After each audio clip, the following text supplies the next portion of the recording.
William, hopefully your favorite videographer from Two Hats Publishing. I welcome you to another Two Hats special of community events. Let's look in and see what's really happening. It's 10:35, so I want to bring the meeting to order. The first thing we do traditionally in here is we introduce ourselves so we'll know who everybody is. So I'll start from the back since in the front we're still trying to get together. What's your name, ma'am? Your name is Alice Harrington, and she works for the library. Okay, since I can't hear you, I'm going to have to repeat what you're saying. Ruby Jackson. Okay. What's your name, ma'am? I'm with AIDS Services of Dallas. Okay. Sir, what's your name? Lyle Garrett. Okay. Right here or right there? Okay. Mr. Webb? Yep. I'm a Chaparral. Okay. Your name, ma'am? Ariana Davis, Graceful Harvest. Okay. Your name, ma'am? Denise Gallimore, Salvation Army. Okay. Perkins, Austin Street Center. Okay. Ed Easton, It. MDHA. Our distinguished co-chair. Mickey Red with MDHA. Our camera person. Lee Dockery, hopefully your favorite videographer. Right. Mr. Dockery. Okay. We got a couple other people coming in. My name is Leon Holman. I'm Lester Collins with the Metro Dallas Homeless Alliance. Okay. And we've got a couple other people here who are getting settled. And what we want everybody to do, sign in, and we'll pass this sheet around so we can get your email address, so we can give you any updates that might need to be disseminated to you because you're so interested in what we do here at the Alliance Homeless Forum. We do have a videographer here, so anyone who is hesitant about being filmed for our later clients, etc., who want to be, we're not streaming yet. But we want to let you know we're not streaming this week because when I talked to David earlier, David had said he couldn't come because he has to kind of coordinate with me with the MDHA website. Yeah, so we're not streaming, but we'll be streaming next month. We're working on trying to get this technology patented, streamlined, corrected, so if you can't make it because of whatever reason, then you can watch us on Facebook Live. Okay? Now, committee updates. Transportation Committee, do you have anything, Lester? Regarding the transportation report, I have here that 150 clients have been enrolled in the DART program. 39 have purchased a DART reduced ID and are actively participating in the program. If you were referred to the program and received a referral letter from Ms. Moore, Siobhan Moore, you have until April 5th to purchase the $2 reduced DART ID. Then on April 6th, the list will be cleared to allow additional names to be added to the list. At this time, only 50 names can be added to the list. So that's what I have for that. So what you're saying is you got 50 more slots open? Yes. Okay, which is great. So, is that it? That's it. Okay. So we're making progress. We only got 50 people left to fill this thing up. So we want to fill it up, and if we have any more after that, then we can ask for more. But it's important that we fill this thing up so that we can go back to the DART, excuse me, and then ask them to renew this program when they come up with their revamped fare system. I'm also glad to see my good friend from the bridge because I don't know whether you were here when we said we're going to start streaming this live, and I'd like to see if I could get you guys to put it out at the bridge, so when we're doing this here, and if they can't make it, they can see what we're doing, and we can make them aware. They can come over if they want to and participate. So I just want to put that out there for you. Okay. Now we're going to our agency spotlight, and On where to go? Oh, yeah, sorry about that. Did, Can't see. Put my Ricky glasses might on. have to- Okay, sorry about that. We're going to have where to go, and I'm assuming that's going to be Ricky. Unless there is nothing, that's fine. I didn't have anything prepared except that the state of homeless address is coming up. It's open to the public. That's a good way. If you want to know what's going on, then it's at Goodwill Industries at March 21st at between 9 to 11. I think the bus is the 59. I'm not sure, but there's a bus that goes I by think because the it's a main 59 will street. take you right there to the Goodwill Industries. And so if you want to know what's going on, that's a good way to learn. Cindy she will break it all down, all the statistics. So that's about all I got before that goes. Okay. That's a very important where to go, because that way you can get a first-hand report on what's going on with the dollars and the cents that come in to MVHA, and you can see it directly from the CEO. All right, let me see if I can get my glasses straight so I can see here. Okay, now I guess next our agency spotlight, and it's my pleasure to introduce from the Austin Street Center, Mr. Dustin Perkins. I always wanted to do that. Well, Dusty's coming up, did anyone want no card for possible questions at the end? No card. I'll take one hour if I got a question. All right. I have this frequently asked questions up here up front as well, so hopefully this is going to be helpful. But yeah, my name is Dustin Perkins. I am the Director of Programs at Austin Street Center. Austin Street Center has been around since 1983. Our mission is to provide safe shelter and basic needs for the most vulnerable homeless. So we're trying to do that every single day. But also, our goal is also to assist our clients to end their homeless experience as quickly and permanently as is possible. So I just provided this for you guys to give you a basic overview. We serve folks who are single adults, women ages 18 and older, men ages 45 and older. So the intakes occur on Monday through Saturday, women at 2 o'clock, men at 4 o'clock. On Sunday, we have a different intake schedule, so people can participate in spiritual activities. At 11 o'clock for women and 2 o'clock for men. Folks need to be able to, we are a low barrier shelter. We do our best to get as many people in there as is possible who need our services. We do have to have a valid government ID or a STUPOT ID in order to get in. The clients who come inside are allowed a maximum of 2 bags weighing 25 pounds apiece. We have several different basic needs assistance services that are there, including breakfast and dinner served daily. Of course, we have emergency beds available. By the way, I wanted to mention too that Austin Street for a long time has had only cots. We are working to put actual beds into our shelter, so that's been really good to this point. That's really been helpful to our clients. We're hearing that they're getting a lot better sleep at night, which is exactly the purpose of doing that. So hope that can continue. We provide clothing, bedding, hygiene supplies at intake as well as monthly to any client who needs it. If someone needs assistance in getting to work, needs specific clothing to get to work, we also provide that. We have shower facilities available during the day as well as bag storage. We are primarily an emergency overnight shelter, so we do provide day services to some of our highest acuity and longest staying clients, but we do provide overnight shelter to everyone else, and for those who are on the overnight shelter only, they have to leave out during the day to take care of their business. We provide bag storage so they don't have to lug their stuff around with them all day long. So those are the basic needs that we provide, and then we also have several different things available to everybody who's there to try to help end their homelessness as quickly and permanently as possible.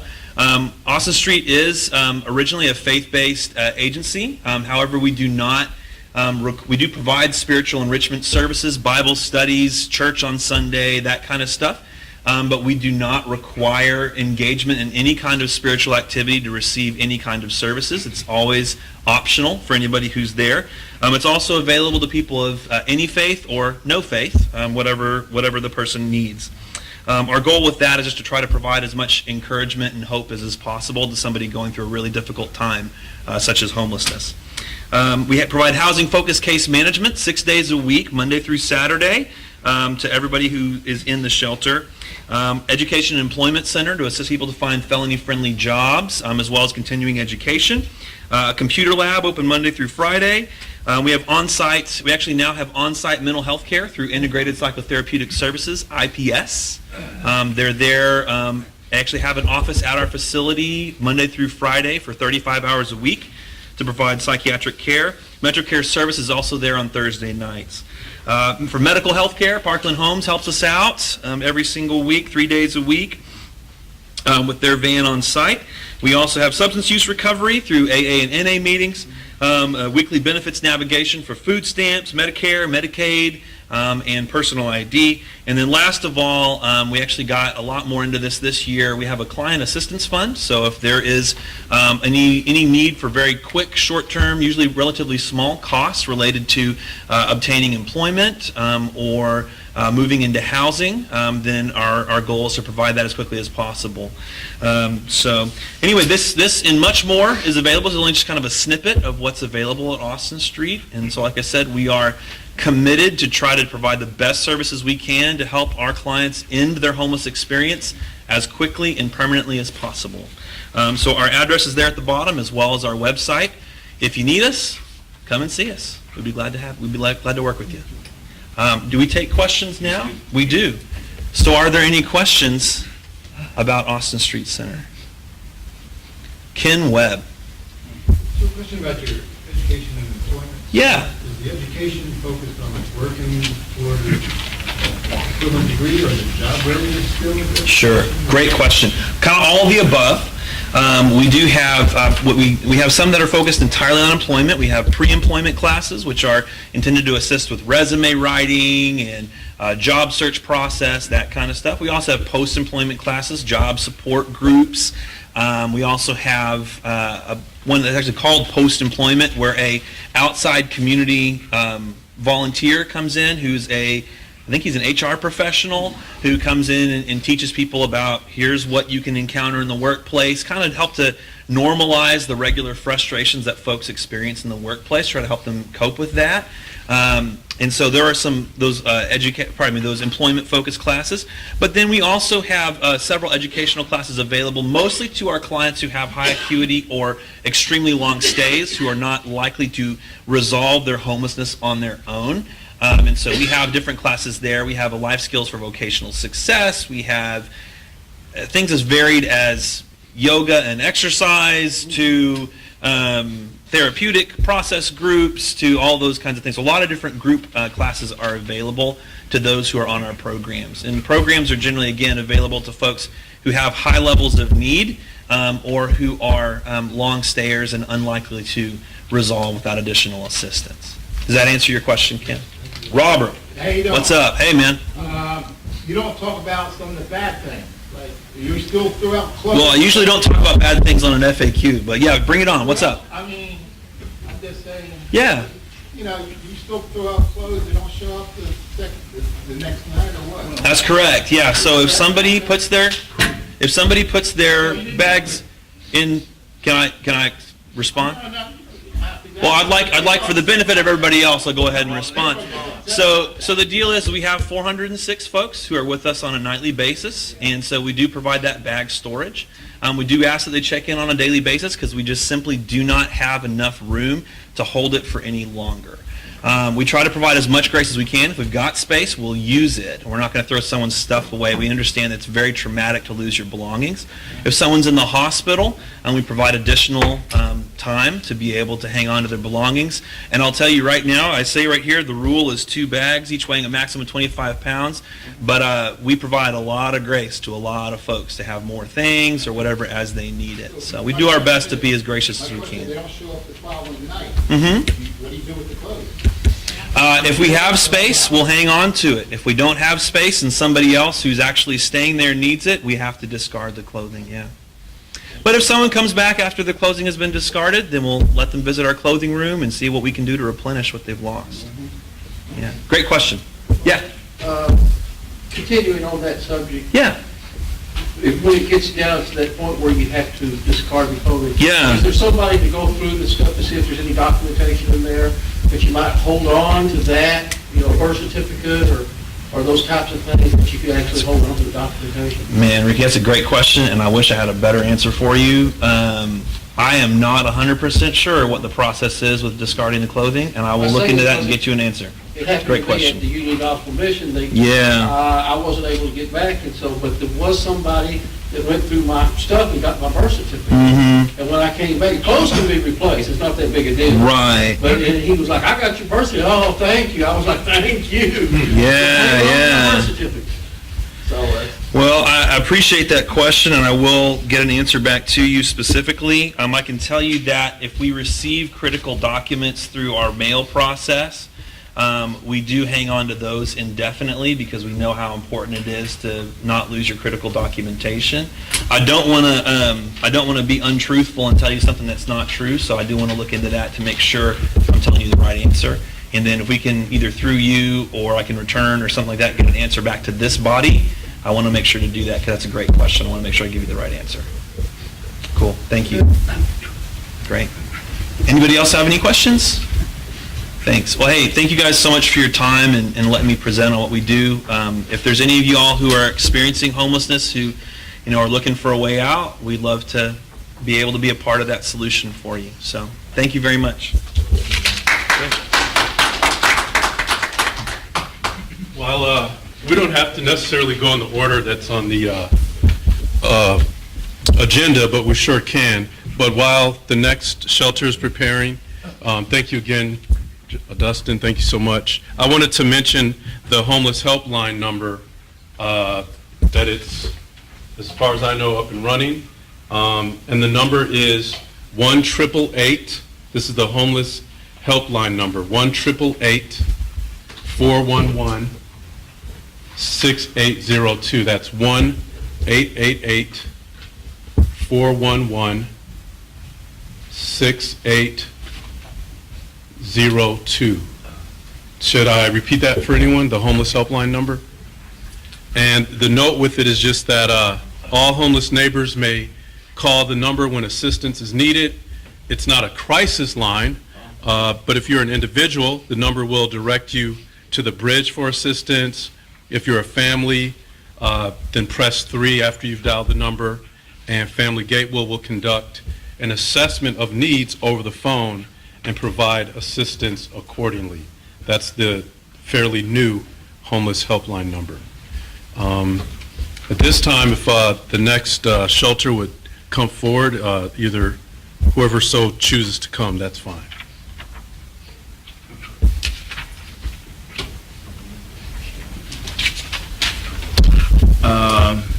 We have representatives. Okay, here she comes.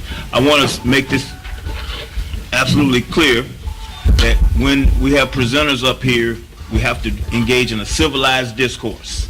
There's not going to be any shouting and none of that other stuff, nobody cutting anybody off. If the question is answered, the person needs to be allowed to respond. Okay? Thank you very much.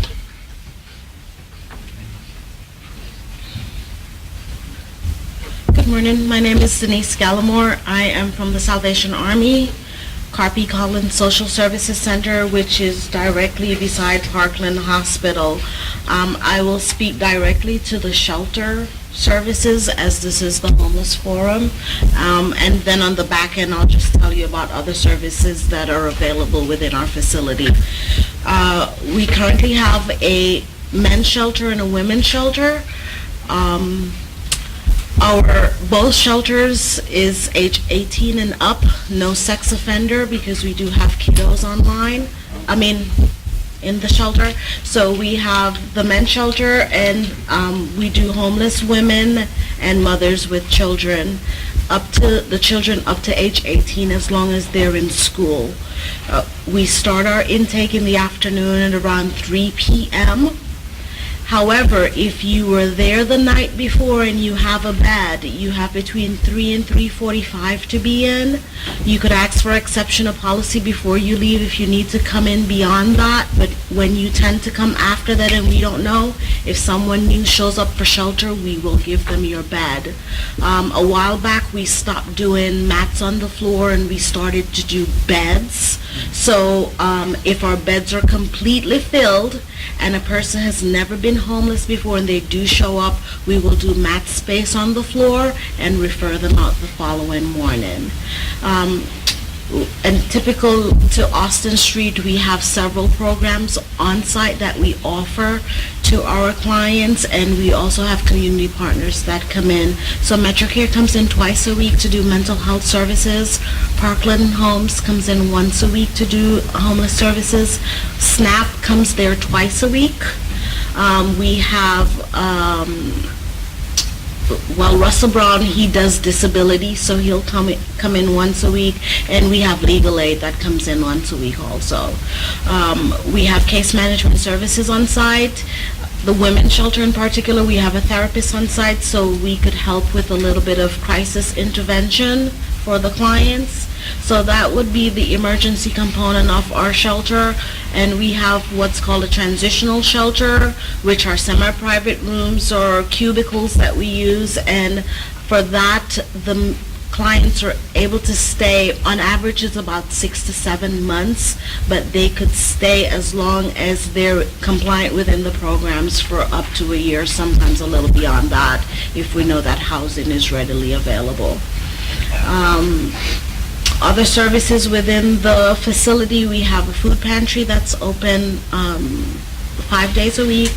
We have a domestic violence program that's affiliated with our center. We have a substance abuse program, but those clients are referred through Texas Department of Criminal Justice. We have a working chapel. Even though the Salvation Army is a church, there's no religious barriers in order for clients to access services. We're very, very low barrier, so we don't even ask for ID for clients to come into the shelter. But we do ask that if the clients are going to be there within a 10-day period, they have their TB test and have shown us that they are actively trying to get identification. That's it for CARP. Do I have any questions? Yes, sir. Yeah, I haven't been there 2 years now. I heard you changed it to a 30-day program instead of staying for months. And we have Can you changed, tell us about that? we have changed that since then. So when I first started in the shelter, it was 14 days. Then we changed it to 30 days. And since November of last year, we've changed our emergency shelter to up to 90 days. Yes, sir. I got 2 questions. Yes. A father with kids when they show up, and the other question, let me go ahead and answer so I can.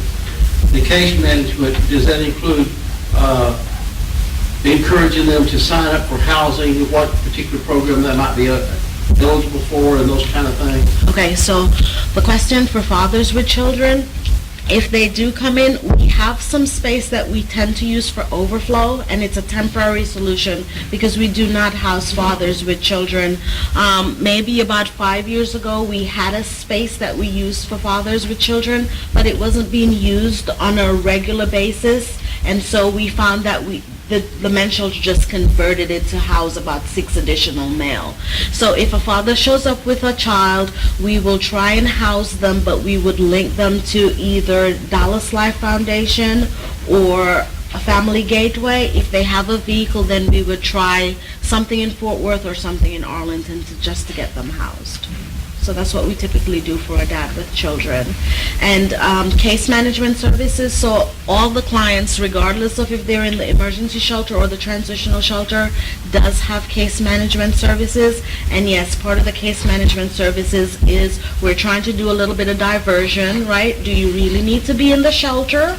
Or do you have friends and family that you could stay with, and maybe we could intervene to make sure that happens? Because sometimes it's simple as they're using too much electricity, or we don't have enough food to feed everyone. So accessing the food pantry is something that we could say, okay, they could access it every week, even though it's just once a month, just so you could be out of your homeless situation. So the case manager will talk about that diversion piece, and if that's not an option, then we'll try and see, we'll put the client in HMIS, we'll refer them to whatever agencies are currently housing clients, and so they're on some kind of priority list. But there is a great possibility that the client might be at the Salvation Army and then maybe have to access shelter at another shelter, Austin Street, Dallas Life, the Bridge, and so forth.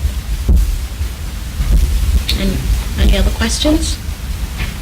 No? Thank you. Thank you. Let's see what happens. Okay. Bridge.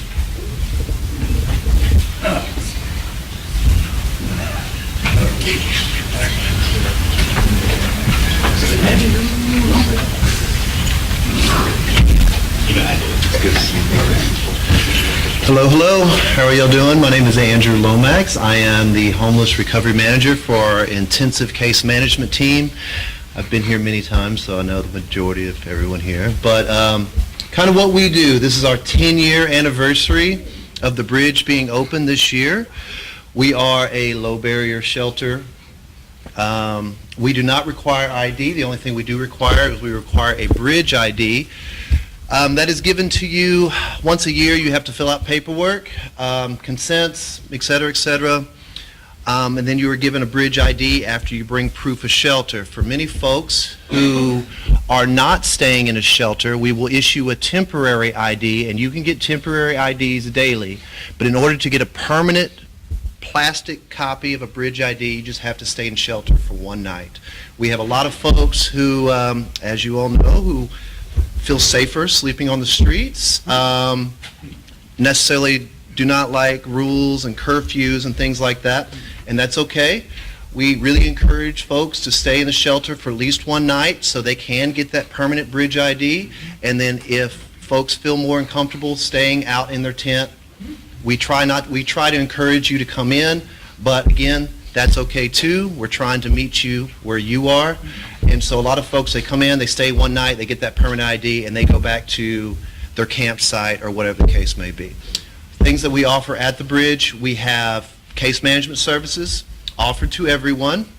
We have two different care management teams. We have the recovery team, which is more of your basic, I say basic, quote unquote, care management, where you come in, the care manager works with you with a care and housing plan, whatever that means, and they kind of give you referrals. The person goes out, they do the referrals, they come back, they get more referrals, all working towards the goal of housing. We have an intensive case management team where we will actually transport our guests to their doctor's appointments, to the Social Security office, to the food stamp office, whatever the case may be. And a lot of the folks in that program seem to have a little bit more difficulty doing some of the things on their own. And another thing that we offer, we do housing follow-up for 9 months after they are placed in housing. Some partners that we have Metro Care Services, they're our behavioral health partner. They assist with behavioral health meds. They also have intensive outpatient treatment. So if you are in the throes of your addiction and you need some form of treatment, Metro Care will handle that. If you need to come in and you need to detox, we will refer out to Turtle Creek, Homeward Bound, Nexus, whatever the case may be. We also have a Parkland clinic on site. They are Monday through Friday from 8 to 5, and they do a lot of just your normal primary care physician work. If you are being prescribed something, we have a van, a shuttle that leaves from the Bridge. It goes to the prescription center, and that is 7:30, 10:30, 1:30, and 3:30. And they return you to the Bridge. So you go, you get your medications, and we will return you back to the Bridge. We have Union Gospel Mission that comes every day, Monday through Sunday. They do intakes from 3:30 to 5:30. They are a men's-only shelter, and they actually transport folks on their buses to Union Gospel Mission for the evening, and they will return you back to the Bridge in the morning before breakfast. Everyone has access to day shelter services. That's showers, laundry. We have a library that's fully staffed by volunteers. So we have a computer lab in there. We have TB testing on Tuesdays at 1 o'clock. You get your results on Fridays at 1 o'clock. We have art class on Wednesdays. We have various AA groups during the week. We have a VA representative there that's Monday through Friday. They have their own office. We have a Texas Workforce Commission out of the bridge. That's available to you Monday through Friday, 8 to 5. They also have a computer lab. They will assist with resumes, and even if you get a job, business attire, we will also provide, if you do get a job or if you're looking for a job, we will provide you bus passes to get to and from your work. You get a job, you will get bus passes up until you get your first paycheck. What else? We have a barber. I do not have the times on the barber. I believe it's 3 days out of the week, and so it's offered to everyone. You can come in, get a haircut. We do not do shaves currently. What else? We have City of Dallas there. They have their housing program and their outreach services on the 3rd floor, so they are housed now out of the bridge. We have a kennel. So a lot of folks, one of the barriers for them to access services is, what do I do with my dog while I am accessing services? I do not want to leave my campsite because I have my best friend with me, so we do have kennel space. We have 16 cages. The kennel was just redone as of a couple of months ago. So we have a washing station, kennels. If you do have your animal and you bring it in, we have a partnership of Operation Kindness, where they will actually come pick up your animal. They will vaccinate your animal and spay or neuter your animal, and that, again, that is no cost to you. What else? Who else do we have coming? We have Aid Services of Dallas that come Wednesday mornings from 8 to 10 in the Welcome Building. And I think that's about it. I probably have left off a couple of things, but that's about it. Our curfew is at 6. In order to get a mat at the bridge, we only have 149 mats, and then we have 100 beds upstairs in transitional shelter. For nightly, we serve 249 guests for night shelter activities. In order to get a mat, you need to be connected to a care manager, and that's kind of how that process goes. Now, we are always full. It is very discouraging, but if you continually work with your care manager, even if you check in every day, you will get a mat. We have people who fall off every night, who don't show up, and so we will do our best to accommodate. Now, a lot of times people go to the hospital. We understand that. If you show up after hours with your hospital paperwork, we will ensure that you are sheltered for the evening, because we do not want you sleeping on the streets at all. So, I think it's about it. Questions? Yes, Arthur. This would be a good time to bring this up. I've had people ask me this, like, for some reason I don't think to ask the staff when I see them, but about the kennel. The kennel is for dogs, but I've had people ask me, well, what do they do if they have a cat, or they have something that they have in a cage, like a bird or a lizard or a hamster? What do they... Right now, we only accept I don't mean dogs. that's the bridge necessarily, but are you aware of other places that they can be sent to? No, as far as I'm aware of, we're the only shelter that will accept dogs. Now, as far as cats, lizards, you may... I was going to say, doesn't Operation Kindness foster other animals? Yeah, they will. If someone's to come in and they had a cat or snake or whatever the case may be, No, they didn't say... I'm just saying, just in general. So usually through the care managers, what we'll try to do is, we do have partnerships, like I said, with Operation Kindness, and we also have other partnerships, because there's a lot of folks downtown who have kennel services that will board animals.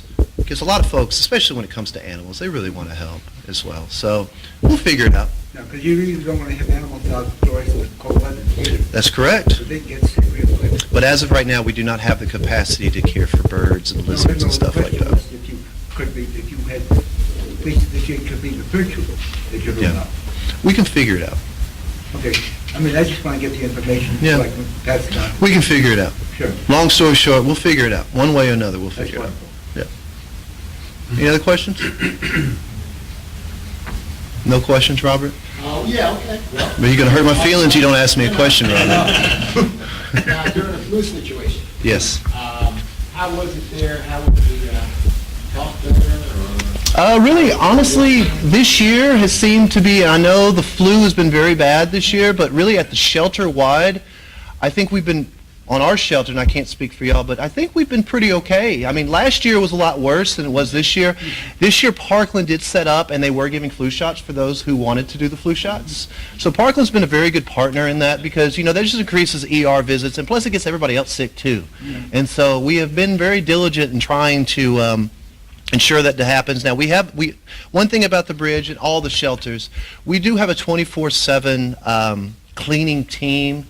And so we really try to ensure that we take pride in our environment. Because we don't want people, especially like restrooms, we don't want people using the restrooms outside because that creates issues. That creates law enforcement issues, and that creates sanitation issues, and people getting sick, and just perpetuating the stigma that's attached, And so we really try to ensure that our facility is clean all the time. Now, we're not perfect. There's a lot of moving parts. We serve at least 1,000 people a day, unique people a day, but we really try to strive to make sure our facility is really clean. One more thing. Since they have these new machines on DART, the bus passes you give us, used to 2 days, you can use it on the bus. Okay? They've gone on for years. Since the new machines, have you seen an increase of demand of bus passes because of the new machines? What do you mean? So when you use them, it's open for 2 days, or? The old machines. I don't know anything about this. They've been going on for years. It used to be like if you use it in the morning, it would expire like 3-something the next morning. Right. Now it doesn't do that anymore. They don't even take, they used to have the bus pass and they stick it in and they get it back out. Now there's a paper that it's like the machine swallows up the bus pass and dishes out this paper.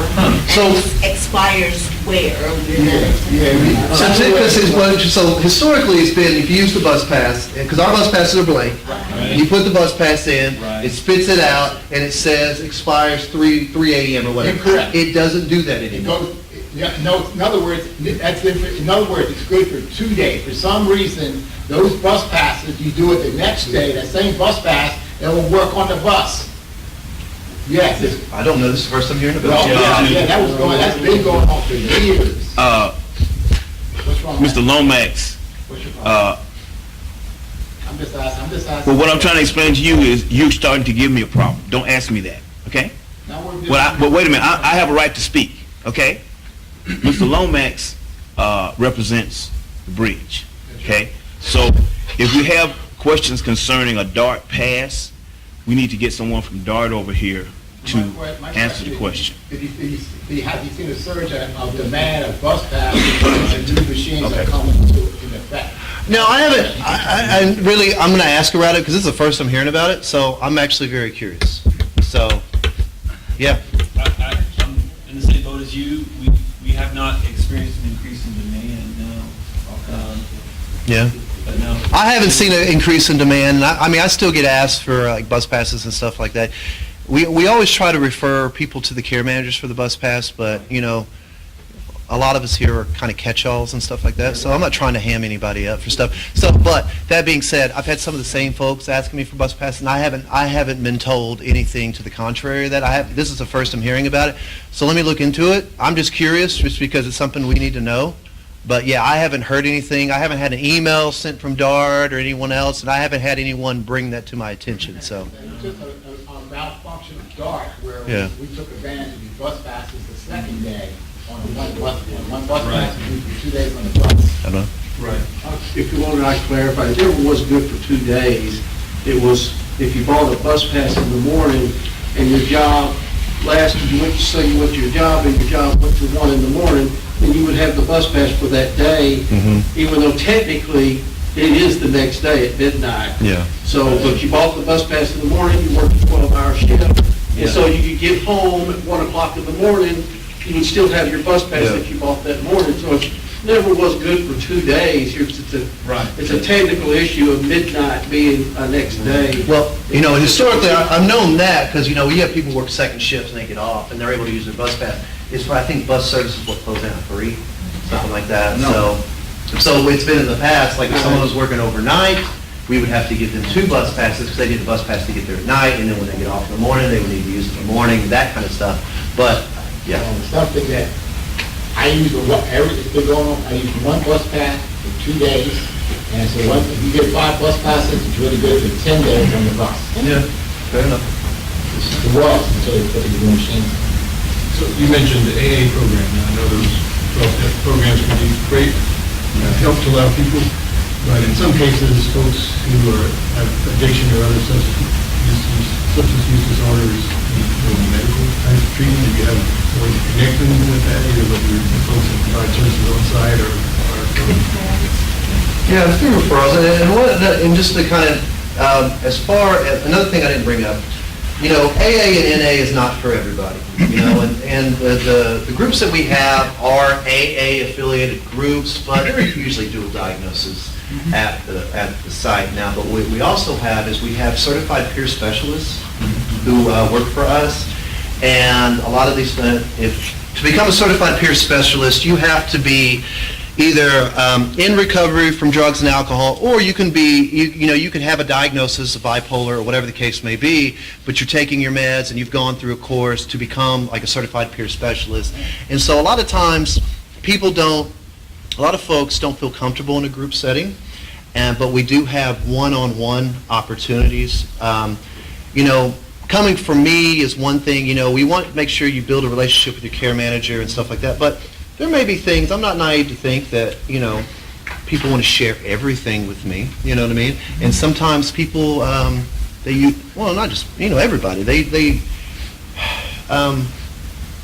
is there's added value into getting insight from someone who has kind of gone through the same thing that you've gone through. Whether that's you recovered from homelessness, or you recovered from some form of addiction, or you're currently in, you've been struggling with bipolar or anxiety or depression or something like that, and just having that kind of another layer of support. We also have counselors on site through Parkland as well, and they see trauma, substance abuse, recovery from medical issues, things like that. It's all encompassing through Parkland as well. But yes, we will always refer out. If we do not have the services to be able to meet those needs, we will refer out to someone who does, for sure. And we will facilitate you getting there. And even if it comes to us advocating for you over the phone and setting up the appointment or whatever the case may be, all options are on the table. Anybody else? Cool. Well, thank you very much.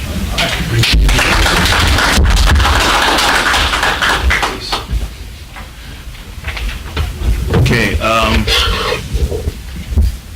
I just wanted to say, before we move on, is there someone here from Union Gospel? Okay.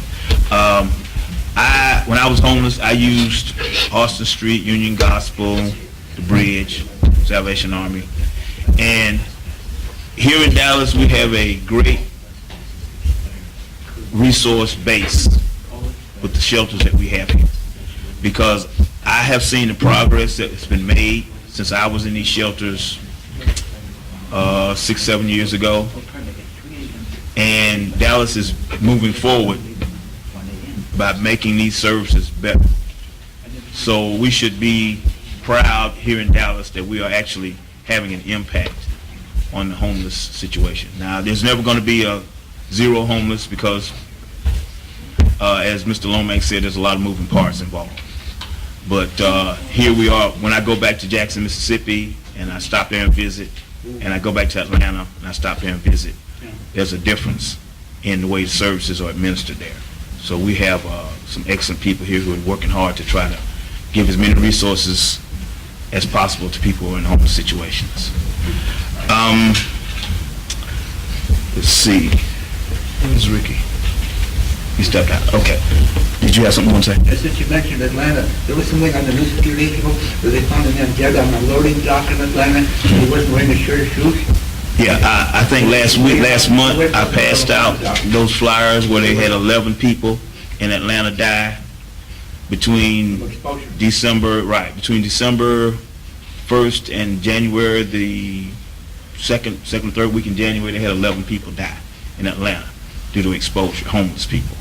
So we haven't had that issue here. So They got snow in the weather too. yes, it was cold there. It was cold because I was there in December. Ricky, are you ready to? Okay.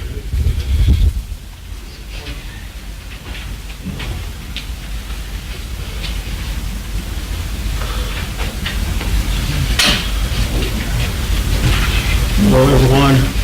My name is Ricky Red, and I serve on the board of directors of the MDHA and on some of the committees. It was my suggestion that we include in this meeting a success story. Somebody, and they picked me, and I was like, well, I didn't mean, wasn't necessarily talking about me, but because the system does work. And we've got a lot of people out there who have been successful.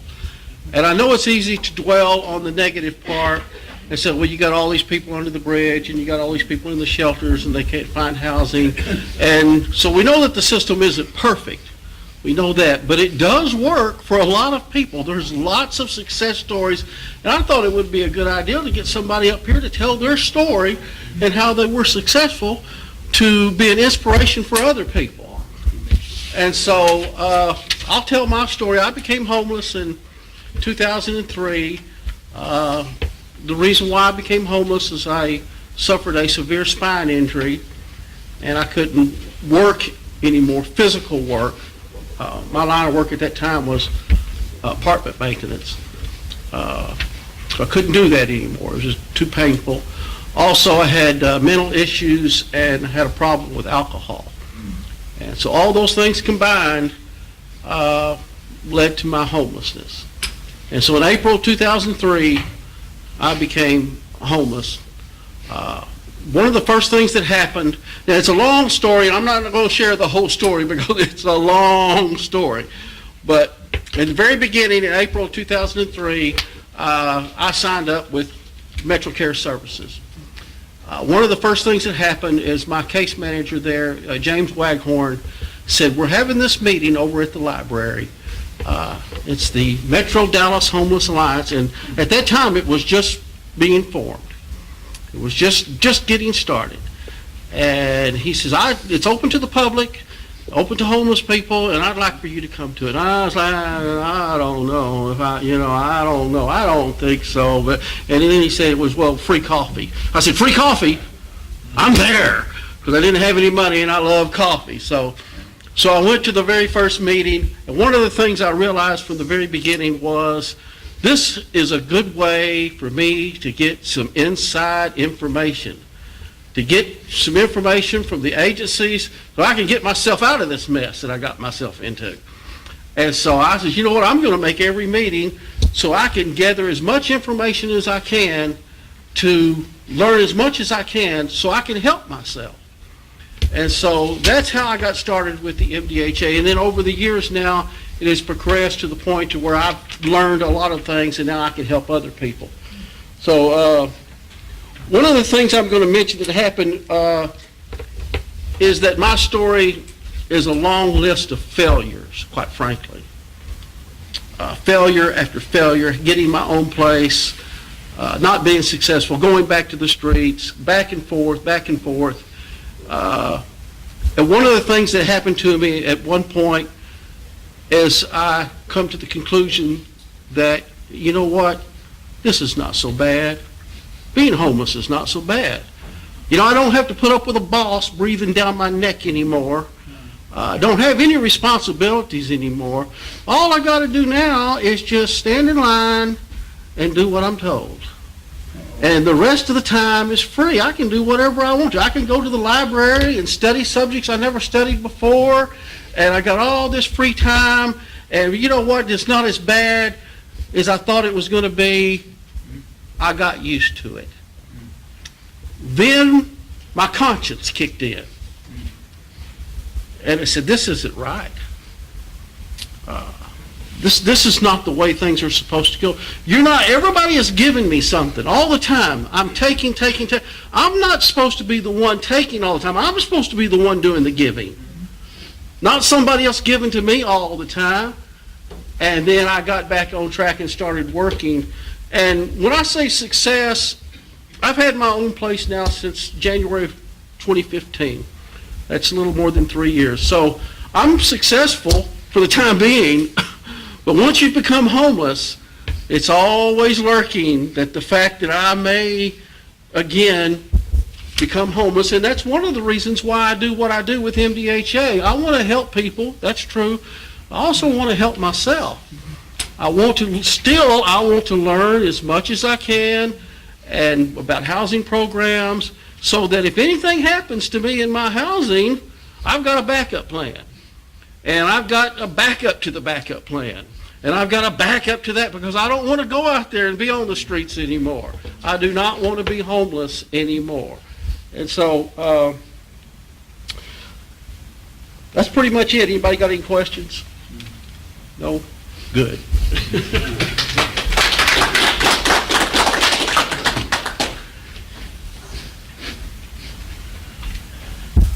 Okay, did anyone have a note card? Okay. Mr. Webb, do you have a problem giving us some slight update on what your group is doing and what's going on and et cetera? Because you're in such an important position. If you don't mind, could you kind of introduce what you do and then tell us just a small bit? I don't want to put you on the spot, but when I see you, I always jump up. No, it's nice. First thing I do when I speak is I got to adjust the microphone because I'm tall and I don't have a loud voice. So anyway, I'm the chair of the Citizen Homeless Commission, which is a new commission that was formed last fall. And I was appointed by the mayor to be the chair of that. And we are not an official city body that has the ability to raise funds, et cetera. We're an advisory body that is intended to advise the city on all matters related to homelessness. So what we're doing now, we're forming some subcommittees to kind of take a deep dive into some specific issues. The first one we formed was a short-term solutions committee that's headed up by our vice chair, Kara Mendelson. So some of the things we're looking at there, we've been talking to the shelters about how we might expand capacity. We've got a proposal that's being evaluated by the city to have some mobile showers and sanitation facilities to kind of ease the burden on the shelters that provide those services, as well as to provide potential service to folks who would prefer not to access those facilities in the shelters. We've got some other proposals similar to those that are being looked at by our short-term solutions committee. And we've recently established some longer-term solutions committees. One, which I'm going to chair, is the Legal Review Committee. We're going to be looking at laws that impact the homeless on the streets. I think it's very important that we all realize that being homeless is not a crime. We want to make sure that the laws and regulations and how they're enforced don't do that. We have members on our committee that represent all perspectives, and so there are some that are concerned with the impact of the homeless situation on the neighborhoods, and we have to, that's not my particular perspective initially, but we have to strike an appropriate balance and just be sure that the laws are enforced appropriately and not in a way that make it a crime to be homeless. We have a committee that's looking at housing. That's one of our more complex issues. Part of homelessness is part of a much bigger problem of poverty and inequality in Dallas. We have 300,000 or so people living below the poverty line in Dallas. Dallas as a city has a history that is one of the worst on economic and racial segregation. And all those issues combine to make Dallas a difficult place to live for some people. And the lack of affordable housing has a ripple effect down to the lower end of the economic spectrum, so it makes it more expensive to live in affordable housing, and it decreases the stock of available housing for the working poor, as well as the homeless and folks that are struggling to get off the streets. So the issue of housing is a very complex one, and we're going to try to do our best to coordinate with the various agencies that are looking at that issue. And so those are the types of things we're doing. It's a complex issue, a lot of complex and interrelated issues. We're trying to coordinate as much as we can with other bodies in the city. We have a committee specifically devoted to strategic planning and coordination. We're going to be working with the City of Dallas as they develop their strategic plan to define the city's role in the overall community homelessness response system. And we're going to try to bring about greater coordination among the various organizations and persons who are involved in trying to provide services and assistance to our citizens who are experiencing homelessness. So one of the rewarding things about my job is I've gotten to know some great people, including some folks here. Justin and Ed have become good friends. Mr. Ciccarelli speaks at our meetings every month, which I'm glad for. I think the city would be a better place if all of us, myself included, kind of approach the issue with as much passion as he does. So I welcome your comments, Robert, every month. And so we're just getting started to some extent. A little frustrating that we haven't gotten more done already, and maybe some of that's on me. But it is a complex issue, and we're going to try to keep working hard on that as we go forward. We meet on the second Thursday of every month at 3 o'clock at City Hall. You're all welcome to attend. And hope to have more attendance. We're available, the meetings are available online for viewing either live or after the fact as well. And so one of our primary purposes, it's stated in the charter that the City Council created for us, is to be sure that all citizens of Dallas have the ability to have input into this process. So if you have views, concerns, questions you want to make sure the city listens to, I'm the guy. Feel free to contact me. My email address is kenn.webb@tklaw.com, ken.webb@tklaw.com. I'd be happy to talk to anybody about any issues you may have, any concerns you may have, any suggestions you may have. Our commission has to have at least 2 members who have personally experienced homelessness, and I think that's a recognition that we need to listen to folks who have firsthand knowledge of what it means to be on the streets. I've never been homeless, so I can't fully appreciate that experience, and so I need to have open ears and open mind and listen to folks who have, because you guys who have experienced homelessness have a valuable perspective that I can't hope to have. So I hope that as time goes on, I'll learn more and more and be better able to help the city come up with some solutions that help all of us, and help the city be a better place. Mr. Ciccarelli. Okay, so my pet peeve is no one participates, and I've just, Washington County and city employees, they don't want to speak up. Maybe refusal of retribution from their job, but I would love if the mayor can exempt the people from crisis intervention and let them speak up at your meeting in 2 minutes, and let them explain what exactly homeless is like, what it looks like, what the recommendations should be, without any problems or any being scared of their jobs. That's needed so much right now. It would change the thinking about what needs to be done, and what you see going on with South Oak Cliff, where the people they raised hell and got a new building, same thing in Florida. It's so much important that I hear from caseworkers all the time what the problems are, but when they want to get up in front of you, they say no. And I just hope if you talk to the mayor, and if every city employee is exempt from any retribution about any problems with homelessness that they need to speak up about. That is needed right now, so that way we can get housing on the front burner and explain to them how bad it really is. I believe the city is covering up on the situation. I've explained that before. I would certainly hope that the mainstreams of the city will exempt these people. They won't be afraid to speak up, and tell them exactly what the problems are. If not, you're gonna have the same problems, but they're scared to talk. I swear to God about this. Well, we tried to have- On my body, dead body. At our meetings, we try to have an educational component every month, including speakers from service providers and city organizations, and I think the crisis intervention team is going to be on our list of folks to make a presentation.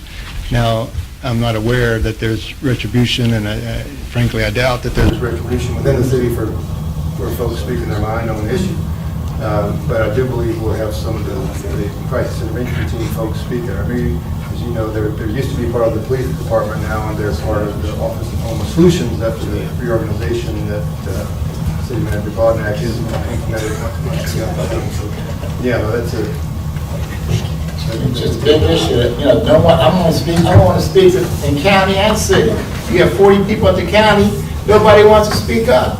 Why are they there? I mean, they got people there can break this wide open, sir. And Mayor Rollins, and they tell everybody in the city, you can speak up, you won't be no problem with your job. The city needs that insurance. That way, especially people from the bridge and crisis intervention. Those are the two organizations. If they get the free pass and don't be afraid to their job, they would do it. But the mayor, that's what I'm trying to say. Okay, well, we're an open forum, so anyone can speak to mind. Okay. Vicky?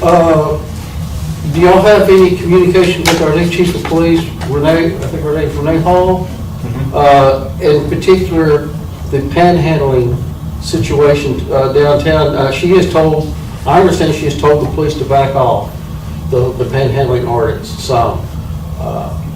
So I would like to know if y'all discussed that or have any communication with the chief of police, what's going on there? My commission has not. I think the new chief has worked with the Office of Homeless Solutions so that the city organizations talk to each other on those issues. And, panhandling may be one of the issues that is looked at by one of our committees going forward, but so far, we have not had direct discussions. My commission has not had direct discussions with the new chief. I'd like to ask something. As far as the bond referendum that just got voted in, do you have any input on how that's going to be administered? Or can you do? Yes, I do. We're going to have input. I don't have information at this point. There's going to be an RFP process that the Office of Homeless Solutions is going to run. And my commission is closely associated with the Office of Homeless Solutions. They have more hats than just my commission, but they are effectively our staff. And so we're going to be involved in the process of developing the RFP process and evaluating proposals. Now, my hope is that we'll be able to generate some proposals that rely on some public-private partnerships that multiply the impact of that money. We could spend $20 million without that and to build new facilities, et cetera, and it wouldn't go far enough. It wouldn't do as much good as we might get if we find some proposals that bring in some private money to multiply the impact. But that's going to, that RFP process is not started yet, so unfortunately it's going to take place probably the rest of this year. So it's a long-term thing. And I wish, personally wish we had more than $20 million. Some cities dedicate a lot more than that to this issue than that, but we're going to see what we can do with that and do the best we can. I ride the 409 a lot, and I've been noticing that the underneath the bridges that I go by at Fair Park, they're starting to fill up again. What agency is going to help these people out to get out of that area because the fair is going to start in 6 months? Yeah, the commission isn't directly involved with that on the ground, but the city has done a lot. It's trying to do more with the encampment closure process. I think in the past, there might not have been enough done with respect to trying to make sure that folks who were evicted, if that's the right word, from the location had somewhere else to go. Now there's more efforts to attempt to be sure that everyone is connected with a service provider, family, or what have you. They get the services they need and shelter they need if possible. And there is now a process that provides advance notice of the closure, et cetera. So the city has tried to make some big improvements, and I think they have made great strides on making the encampment closure process a little more humane than it used to be. Hi, can you repeat your email again? Yes. My name is Ken Webb. I have 2 N's on Ken and 2 B's on Webb. So my email address is Ken with 2 N's, dot Webb with 2 B's at tklaw.com. Thank you. Okay. Web hand is operation. And we're going to try and leave a little early today because there's another activity that's going to be using this this room. But I wanted to mention this handout that I gave out here. 80%, 70% of the homeless population is African American. And this handout here shows that this country still has a long way to go in order to deal with this issue of homelessness. And when you look at these statistics, this shows you that, well, we've got a lot of work to do. So what we do in here is very important. Don't take it for granted. And I guess I hope everyone that has a copy of this and they can disseminate this to anyone that they want to see, and they talk about, well, why do we need to do this and why are we doing that? That was a report that I saw on CBS News one time, and then all of a sudden it kind of disappeared. So we want to make sure that we understand that we have something here that's a life and death issue. Like we mentioned before, 11 people, homeless people died in Atlanta. They froze to death. They didn't have housing. So we here in Dallas, from my travels all over the Eastern Seaboard, we do a much better job of addressing the homeless issue than a lot of cities. So I want to thank everybody that came. Next month, we do this every month, second Friday in the month. We need to go the second Thursday in the month to support Mr. Webb and what he's doing with the city. I think it's at 3 o'clock. Yes. At 3 o'clock, we want to support him also, and then we want to come back tomorrow or the next day on Friday if we can, and come to the forum and support the forum. Now, in addition, next month we're going to be doing Facebook Live. So we're going to try to make sure that if service providers and clients can't get here, you can look at it on Facebook Live. And I'm going to talk to Mr. Lomax. Can we get a flyer? And I'll post a flyer. Yeah, we would. For sure. I mean, we'll talk about the other thing, but I'm just saying, just in general. I mean, a lot of people aren't aware, and I know y'all have tried to promote it and stuff like that, and we've talked about it. But if you give me a flyer, I'll put some up. Okay, because Siobhan, who by the way does an outstanding job, she's not here today because she has some things she has to do. We had discussed that, and so when she gets back, Lester will definitely get with her on that. And I want to thank Lester here. Lester's a professor, and I'm telling it because he's such a modest, unassuming guy. He is a professor. So you look at the top of the line people who are working with homelessness, and so without further ado, I think we need to adjourn so that the next group of these elementary school kids can come in and use this facility. Thank you very much for coming, and come back. We'll see you again next month. This is William, hopefully your favorite videographer from Two Hats Publishing. I hope you enjoyed this video. If you like it, please leave comments below, or like, follow, or subscribe to us and get notices of all our videos. We love it, even when you call.